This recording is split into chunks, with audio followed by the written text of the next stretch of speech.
रसायन अध्याय। इसमें जैसे 4 पार्ट किए गए हैं। हम 2 अध्याय के बारे में पहले पढ़ चुके हैं। अब हम 3rd चैप्टर की बात कर रहे हैं, कर प्रचीतीय अध्याय। कर प्रचीतीय का अर्थ है हाथ से संग्रह करना। इस अध्याय में सर्वप्रथम रसायन में आंवले को हाथ से तोड़कर प्रयोग करना अति उत्तम बताया गया है। इस अध्याय में 16 योगों का वर्णन है। पहला योग है आम्लक आयस भ्रम रसायन। इसमें यह बताया गया है कि माघ फागुन मास में जो आंवला है वो अपूर्ण रसवीर्य वाला हो। ऐसे आंवले को वृक्ष से हाथ से तोड़कर एकत्र कर लें। फिर उन आंवलों की गुठली निकालें। गुठली निकालने के बाद उनको छाया में सुखाकर चूर्ण कर लें। फिर चूर्ण को आंवलों के स्वरस से 21 बार भावना देनी है। फिर इस चूर्ण को एक आढ़क लेकर जो जीवनीय गण, भृंगनीय गण, बहेड़ा, पीपर आदि को भी एक आढ़क ले ले। फिर 10 गुने जल में क्वाथ करें। जब क्वाथ करने के बाद जब उसमें एक आढ़क शेष रह जाए तो उसको छान ले। फिर इसे आम्लक चूर्ण में मिला दे और आग पर जब तक पकाएं जब तक उसका पूरा रस न निकल जाए। अब इसे निकालकर लोहे के पात्र में फैलाकर सूखने के लिए रख दे। फिर इसके पश्चात इसका महीन चूर्ण करके लोहे के पात्र में रखें। इसका सेवन है अग्निबल के अनुसार चूर्ण को लेकर चूर्ण में 8वां भाग लोह भस्म, मधु और घृत मिलाकर सेवन करें। आम्लक आयस भ्रम रसायन की महत्ता का प्रामाणिक आधार।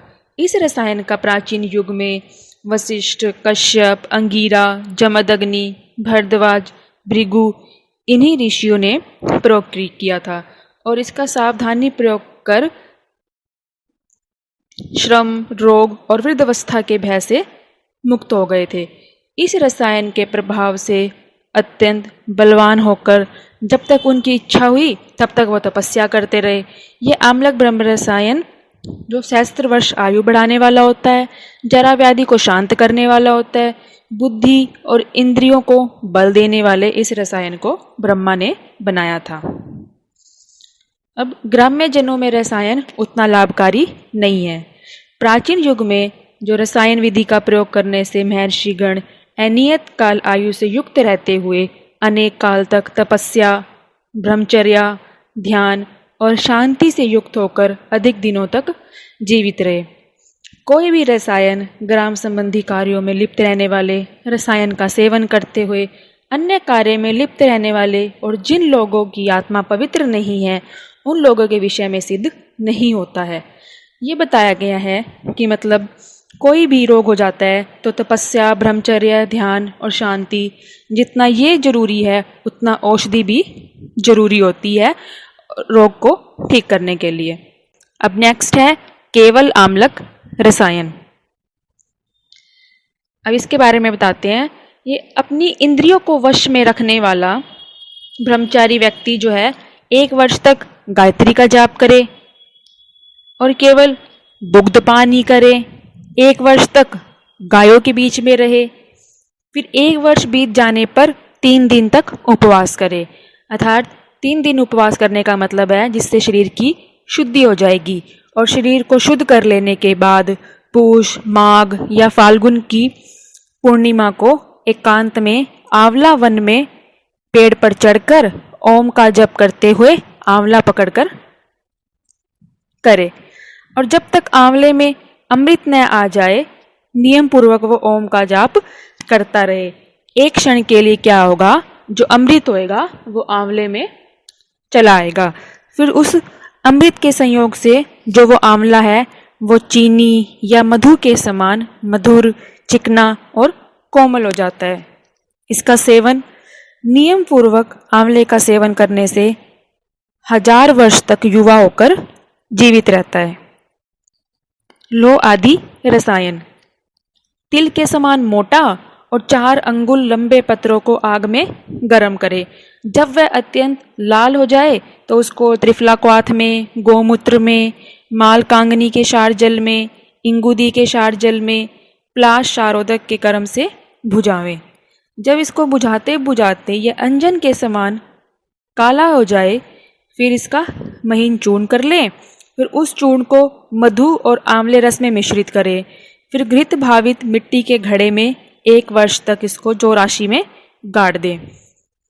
1 साल तक जब हम इसको राशि में गाड़ देंगे, फिर हम इसको महीने महीने में देखते रहेंगे कि उसके घड़े को हिलाकर उसमें लौह, मधु, आंवले के रसों से आलोडित कर दिया करें। इसका सेवन है कि 1 वर्ष बीत जाने पर रसायन का प्रयोग प्रातःकाल मधु और घृत से करें। सायकाल रोगी को आहार सातम्य हो जाए, फिर उसे खाने के लिए दें। और लौह रसायन की मात्रा अग्निबल अनुसार। इंद्र रसायन। इंद्री का मतलब है इंद्रायण का मूल।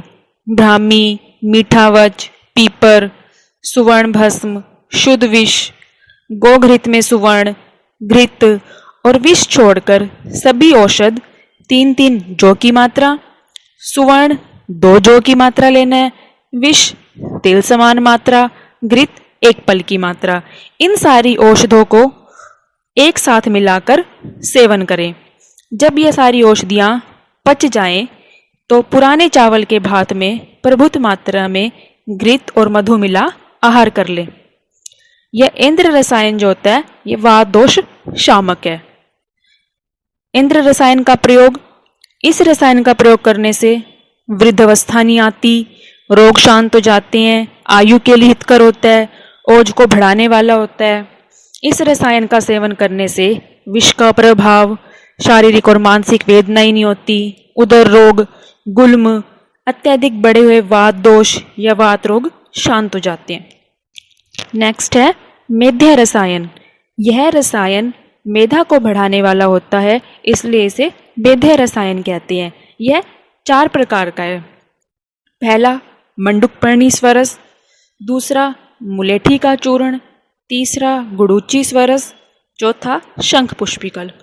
अब हम बात करते हैं सर्वप्रथम मंडुकपर्णी स्वरस की।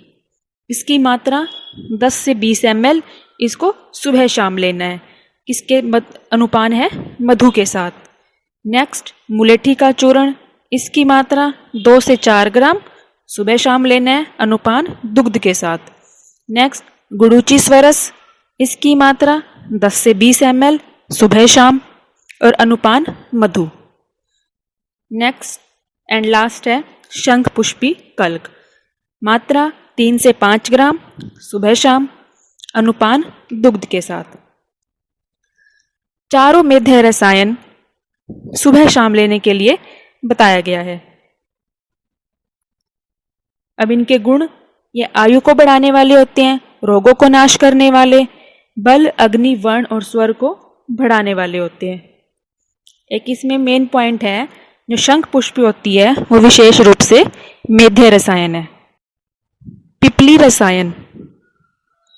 रसायन गुण को चाहने वाला व्यक्ति 1 वर्ष तक अपनी अग्नि बल के अनुसार 5, 8, 7 या 10 पिपली चूर्ण को मधु व घृत के साथ सेवन करे।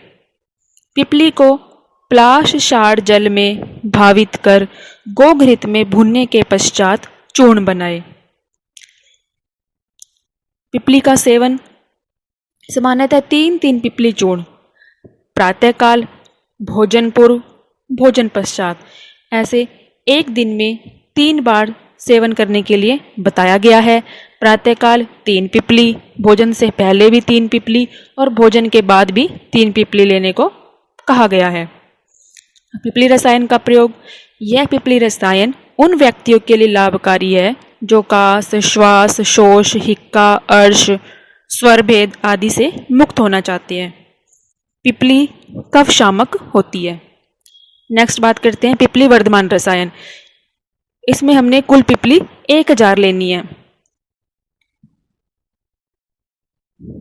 पहले दिन 10 पिपली, दूसरे दिन 20 पिपली, तीसरे दिन 30 पिपली, ऐसे करते करते हमारे पास 100 पिपली हो जाएंगी।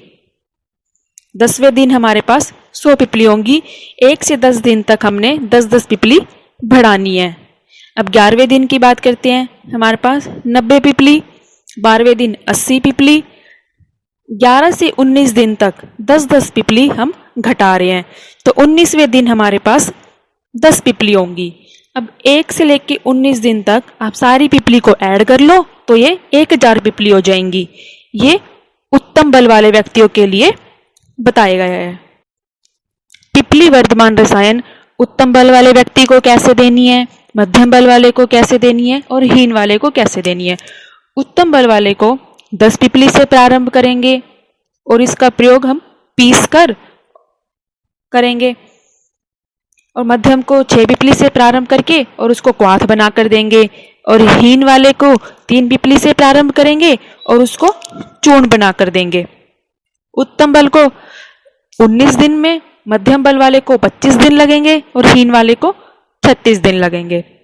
मैंने आपको 1 से लेकर 19 दिन तक जो टेबल बताई है ये उत्तम बल वालों के लिए है। अगर आपको मध्यम और हीन बल वाले व्यक्तियों के लिए अगर टेबल देखनी है, विमर्श में आपको डिटेल में दे रखी है, आप वहां से देख सकते हैं। पिपली वर्धमान रसायन का अनुपान दुग्ध है, इसका पथ्य है साठी चावल दुग्ध व गोघृत से। अब नेक्स्ट बात करते हैं त्रिफला रसायन। भोजन से पहले 2 बहेड़े का चूर्ण, भोजन के पश्चात 4 आंवले का चूर्ण और भोजन पच जाने पर 1 हरित की देंगे, और इसका अनुपान है मधु व घी से 1 वर्ष तक देना है। इस त्रिफला रसायन का सेवन करने से मनुष्य रोग तथा वृद्धावस्था से रहित पूरे 100 वर्ष तक जीवित रहता है। नेक्स्ट है द्वितीय त्रिफला रसायन। त्रिफला कल्क नूतन लो पात्र में लेप लगाकर दिन रात छोड़ दे, मतलब 24 घंटे तक इसको ऐसे छोड़ दे। फिर उसके बाद लेप उतार कर मधु व जल में घोलकर शरबत बनाकर प्रातःकाल 1 बार सेवन करें। जो कल्क है इसकी मात्रा 1 तोला, मधु 2 तोला, जल 4 तोला। इसका प्रयोग है कि इसका 1 वर्ष तक प्रयोग करें। इसका प्रयोग करने से मनुष्य रोग रहित रहता है और वृद्धावस्था रहित होकर 100 वर्ष तक जीवित रहता है। तृतीय त्रिफला रसायन, इसमें कंटेंट है मुलेठी, वंशलोचन, पीपर, मधु, घृत और मिश्री के साथ त्रिफले का प्रयोग 1 वर्ष तक करना है। अब नेक्स्ट है चतुर्थ त्रिफला रसायन। इसमें कंटेंट है सभी धातुओं की भस्म, सुवर्ण भस्म, मीठावच, मधु, घृत, वायविडंग, पिपली और सेंधा नमक के साथ त्रिफले का सेवन 1 वर्ष तक करना है। चतुर्थ त्रिफला रसायन, इसके गुण हैं ये आयु को बढ़ाने वाला होता है, मेधा, स्मरण शक्ति और बल को बढ़ाने वाला अतः और रोग को दूर करने वाला होता है। अब हम नेक्स्ट बात करते हैं शिलाजतु की।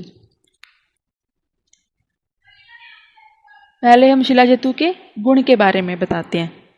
श्लोक है अन अम्लम च कषायम च कटुपाके शिलाजतु न अत्व उष्ण शीतम धातु बेस चतुर्भ्य स्तस्य संभव है। शिलाजीत ईशत अमल, कशैला, विपाक में कटु, न अधिक उष्ण, न अधिक शीत अर्थात समशीत उष्ण होता है। और शिलाजीत की उत्पत्ति 4 धातुओं से होती है। और शिलाजीत की 2 विधि बताई गई हैं, सूर्यतापी और अग्नितापी। शिलाजतु के भावना द्रव्य तथा उनकी मात्रा। वात पित्त कफ को दूर करने वाली औषधि वर्गों के क्वाथ से इस शिलाजतु को भावित करने पर क्रम से वात पित्त कफ को दूर करने में यह अधिक गुण वाला होता है। और उक्त गुणों की भावना अलग अलग या एक साथ ही देनी चाहिए। 7 दिन में 7 भावना देनी चाहिए। इसका सेवन इस प्रकार भावना से युक्त शिलाजीत को चूर्ण बनाकर लौह आदि धातुओं की भस्म के साथ मिश्रित कर दूध से पीने पर सुखपूर्वक दीर्घायु की प्राप्ति होती है। शिलाजीत का प्रयोग करते समय आहार में दूध की ही प्रधानता रहनी चाहिए। हम शिलाजीत का प्रयोग 3 प्रकार से कर सकते हैं, उत्तम, मध्यम और अवर। उत्तम व्यक्ति वाले के लिए इसका प्रयोग है 7 सप्ताह, मात्रा 1 पल यानी कि 4 तोला। मध्यम 6 सप्ताह, आधा पल यानी 2 तोला, अवर के लिए 3 सप्ताह, मात्रा 1 कर्ष यानी 1 तोला या 1/4 पल। शिलाजतु की उत्पत्ति। सुवर्ण आदि गिरी धातुएं सूर्य के ताप से संतप्त होकर लाक्षा के समान कोमल चिकनी मिट्टी के समान स्वच्छ मल का स्राव करती है, उस मल का नाम शिलाजतु है। शिलाजतु के प्रकार, यह 4 प्रकार का होता है, स्वर्ण, रजत, ताम्र, लो। इन चारों का वर्णन बुक में जैसे अलग अलग कर रखा है, मैंने इनको एक टेबल में कंबाइन कर दिया ताकि आपको लर्न करने में इजी हो जाए। अब हम बात करते हैं, अब मैं आपको टेबल समझाती हूँ। ये तो शिलाजतु स्वर्ण, रजत, ताम्र, लो। रस है स्वर्ण का मधुरतिक, वीर्य शीत, विपाक कटु, वर्ण जपावत, गुण वात पित्त नाशक। नेक्स्ट रजत कटुरस, शीत वीर्य, विपाक स्वादु, श्वेत वर्ण, कफ पित्त नाशक। नेक्स्ट ताम्र तिक्त रस, उष्ण वीर्य, कटु विपाक, मोरकंठी वर्ण, कफ नाशक। लास्ट लो तिक्त लवण रस, शीत वीर्य, कटु विपाक, कृष्णा मतलब गुगुलुवत। गुण है रसायन त्रिदोषज विकार नाशक। इन चारों शिलाजतु में जो लोह शिलाजतु होती है वो सर्वश्रेष्ठ होती है। इसके गुण ये जल में घुलनशील, जंतुनाशक, शोथर, मधुमेह नाशक। सारे शिलाजीत जो होते हैं गोमूत्र गंदी होती है। शिलाजतु को घोलने योग्य द्रव्य कौन से हैं? दूध, शुक्त मतलब सिरका, शुक्त को सिरका की कहते हैं, मांसरस, जल और गोमूत्र। शिलाजतु सेवन में अपथ्य, विधायी और गुरु अन्नपान का सेवन नहीं करना चाहिए और कुल्थी का प्रयोग कभी नहीं करना चाहिए।